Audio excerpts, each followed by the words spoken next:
Here is how to remove the gray background from Chat GPT Text in Google Docs.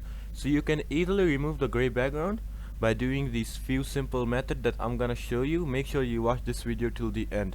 So first of all, we'll go to our web browser. You can use any of web browser. Let's say I got Google Chrome.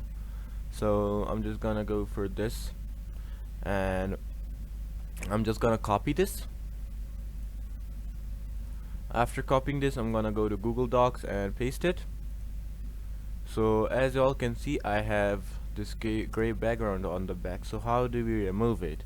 We firstly select all the text, then we go to format. On the second option we see paragraph styles. We go to borders and shading.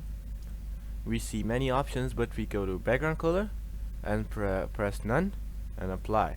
And there we have it. We remove the gray background from the text. So yeah, that's basically it on how you can remove the gray background from Chat GPT Text in Google Docs. So yeah, make sure you like this video and subscribe to my channel.